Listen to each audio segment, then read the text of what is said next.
नमस्कार मित्रों, राजस्थान के भूगोल भाग अगले 4 में आप सबका स्वागत है।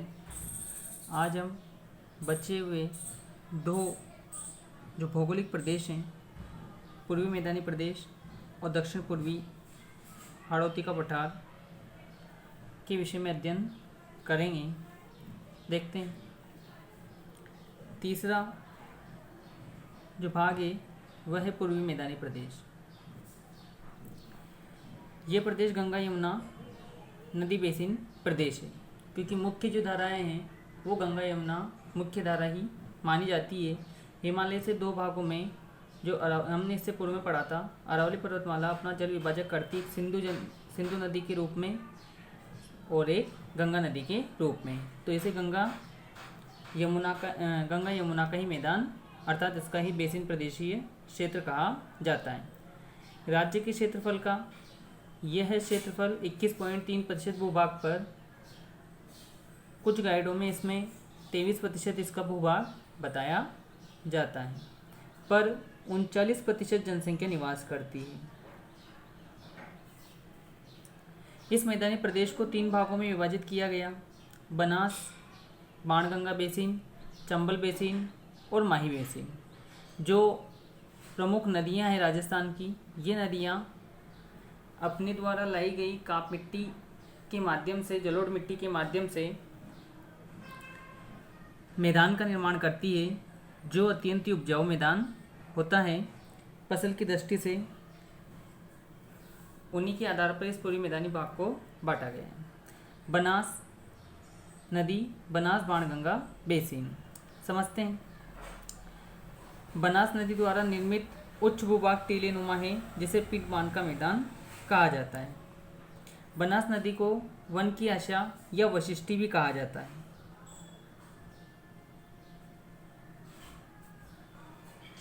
बनास बेसिन का उत्तर पूर्वी भाग मालपुरा करौली का मैदान कहलाता है।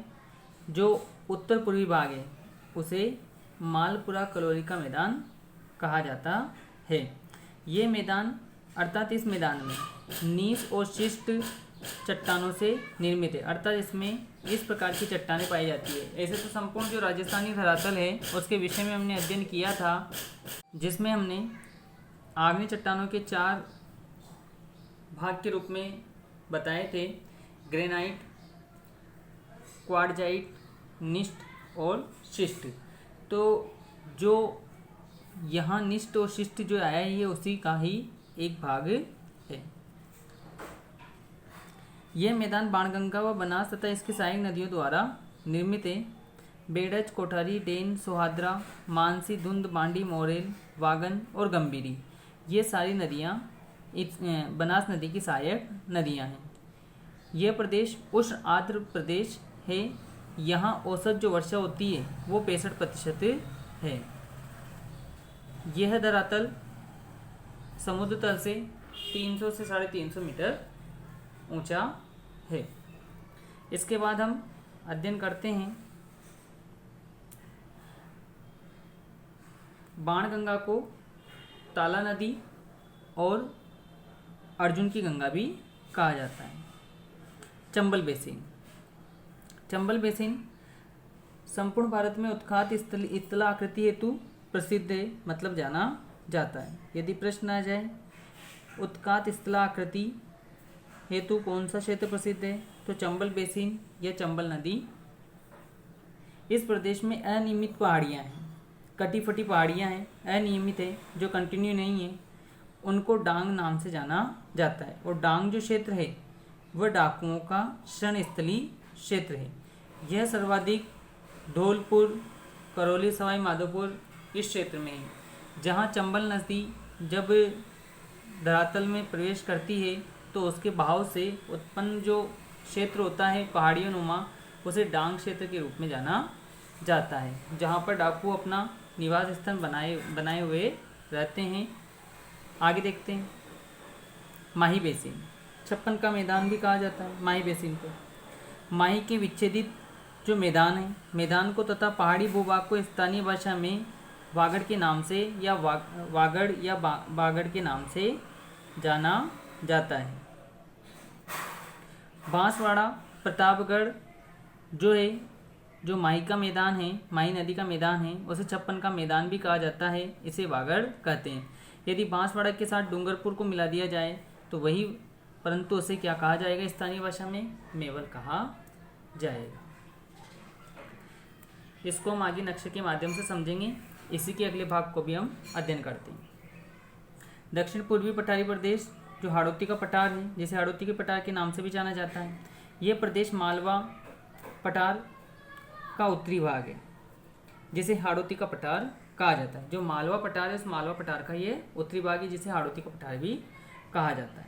9.6 या 8 के समथिंग, 8 से कम के समथिंग जो बताया जाता है कुछ किताबों में, 7 समथिंग बताया जाता है। भूभाग पर राज्य की 11% जनसंख्या निवास करती है। इस क्षेत्र में झालावाड़, बूंदी, कोटा के अलावा चित्तौड़गढ़ और भीलवाड़ा का कुछ भाग आता है।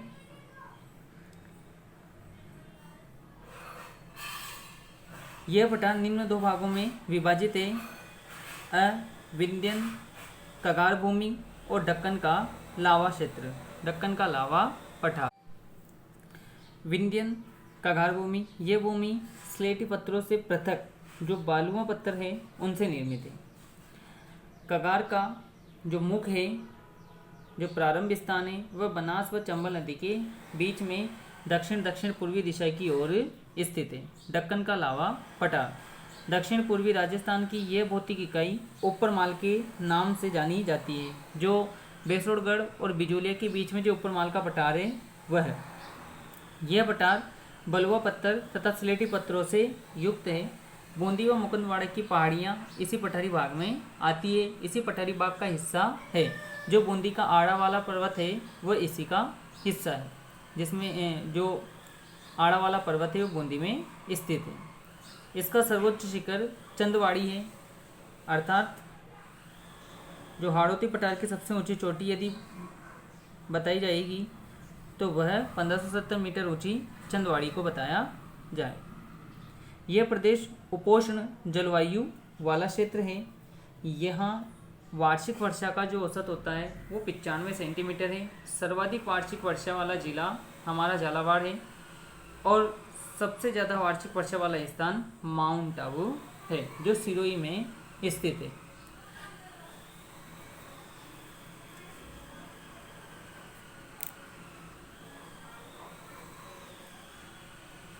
जैसे कि हमने पहले पढ़ा था कि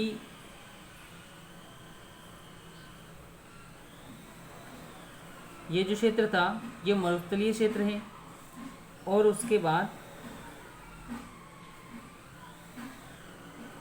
ये जो हमने पढ़ा था अरावली पर्वतीय माला प्रदेश है।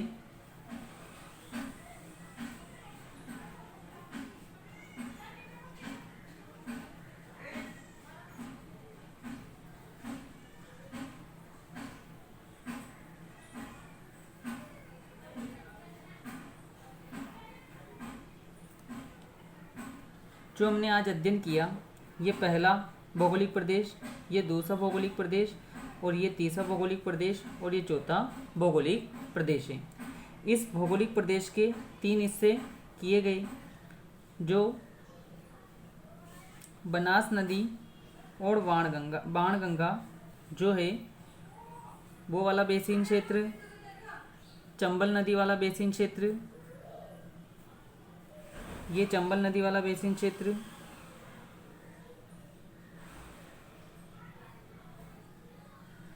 और उसके बाद ये वाला माही नदी का बेसिन क्षेत्र, इसे बनास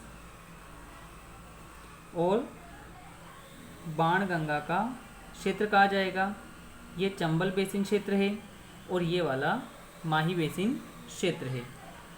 यहाँ कर्क रेखा गुजरती है, उस कर्क रेखा को माही नदी 2 बार काटती है। ठीक है, कर्क रेखा पर जब सूर्य आता है तो यहाँ उसकी जो किरणें होती है वह बिल्कुल सीधी गिरती है, परंतु राजस्थान के गंगानगर में इस स्थान पर यहाँ सूर्य की किरणों सर्वाधिक तिरछी होती है। आगे देखते हैं हम। यहाँ राजसंबंध से बनास नदी का उद्गम स्थल है गोगुंदा की पहाड़ियों से, और यहाँ जयपुर से जो बाणगंगा का विराट की पहाड़ियों से उद्गम स्थल है, और इस प्रकार से वह यहाँ इस प्रकार से बहती है। ये बनास और बाणगंगा का मैदानी क्षेत्र कहलाता है। ये चंबल बेसिन है। चंबल नदी यहाँ 84गढ़ से चित्तौड़गढ़ से प्रवेश करती है, और वह इस प्रकार से बहती हुई यहाँ मध्य प्रदेश और राजस्थान की सीमा बनाती हुई 230 किलोमीटर सीमा बनाती हुई यमुना में चली जाती है। तो यहाँ इसकी जो सहायक नदियाँ हैं उसके द्वारा लाए गए मैदानी प्रदेश वो सब चंबल बेसिन के अंतर्गत आता है। यहाँ माही, सोम, माही, जाकम, अन्य जो उसके सहायक नदियाँ हैं उन सहायक नदियों द्वारा बनाया हुआ मैदान है। तो ये वाला क्षेत्र मैदानी, पूर्वी मैदानी प्रदेश के रूप में जाना जाता है, जो गंगा यमुना का हिस्सा है।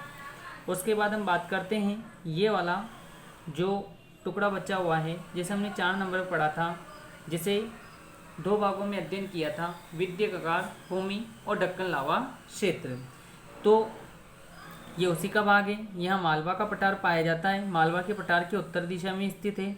यहाँ विंध्य कगार श्रेणी पाई जाती है। ये विंध्य कगार श्रेणी और अरावली पर्वतमाला के बीच में एक संक्रांति प्रदेश है।